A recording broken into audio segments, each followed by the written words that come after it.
Bonjour à tous, le quintet flash de ce jeudi sur l'hippodrome de Paris-Longchamp, ce sera la 7e course, le prix de la place des Vosges. On va évoluer sur 1400 mètres, la nouvelle piste, une arrivée au deuxième poteau, 16 partants, une course qui s'annonce des plus ouvertes, très compliquée à décrypter, mais on va faire le job, comme on dit, avec notamment nos bases. Et le 4, Barakatl, qui a souvent bien fait sur ce tracé, 4 accessites en 6 tentatives, il est pris à sa valeur, décidé, il peut le faire de bout en bout, comme on dit. Le numéro 3, Millfield, il va participer à son 41e quintet. Sur le parcours, c'est une victoire et 8 accessites en 12 tentatives. On oublie son récent échec, on va le racheter en grande confiance. Le 10, Sarabino, qui a connu tous les malheurs dernièrement sur ce parcours. Il a toutefois prouvé qu'il valait un tel lot. Donc lui aussi, il faudra s'en méfier au moment des choix. Du côté des opposants, l'As, Simply Striking, qui est un véritable métronome qui s'est placé à ce niveau sur ce parcours début mai. Il cherche sa course actuellement.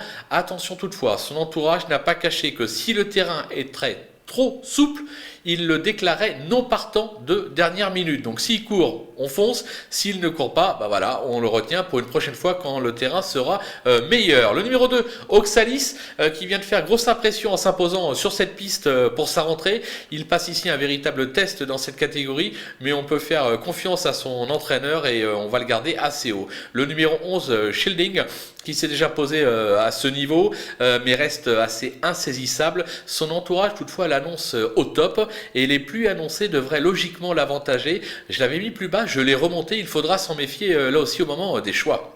Le petit coup de poker, ça marche fort avec le coup de poker en ce moment. Là, ça sera le numéro 9, Restive, qui est plutôt appliqué depuis ses débuts. Il vient de répondre présent à ce niveau sur cette piste. L'engagement est plutôt favorable. On en attend tout simplement une confirmation. On va s'en méfier également. On va passer aux outsiders avec le 7, Touashk. Bon quatrième à ce niveau et sur ce tracé, c'était début avril, si je me souviens bien. Il n'a pas véritablement confirmé depuis. Maintenant, de là, le condamné, on ira un peu vite en besogne, comme on dit. Donc, on va s'en méfier également. Le 15, Snowball Jackson, qui vient de bien tenir sa partie à ce niveau et sur ce parcours. Le cheval est toujours extra de forme. Maintenant, on va pas se le cacher, son entourage nous a dit il n'aura pas son terrain, un mauvais numéro dans les stalles, ils sont pas du tout confiants.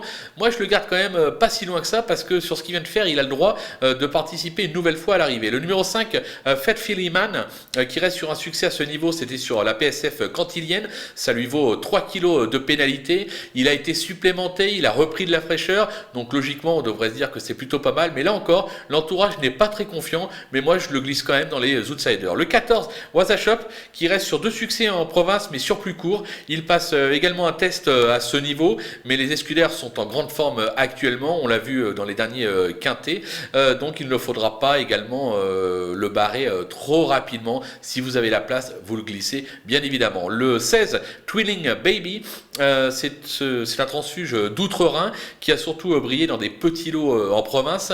Il sera piloté par la talentueuse Michael Michel. Il faudra s'en méfier à ce poids. Il est tout à fait capable de venir brouiller les pistes, mais je ne peux pas le glisser plus haut. Les délaissés, le 6, Urwald, c'est un ancien rouget qui est vraiment décevant ces derniers temps. Il a toujours échoué à ce niveau, même avec de la fraîcheur. Moi personnellement, je ne suis pas convaincu, je prends le risque de l'écarter. Le 8, Zealot, qui excelle sur ce type de distance, mais à un niveau moindre, et surtout sur des tracés de province. Ici, ça me paraît un tout petit peu plus compliqué, mais enfin, on a tellement de grosses surprises en ce moment à l'arrivée, et notamment pour les 2e ou 3e places.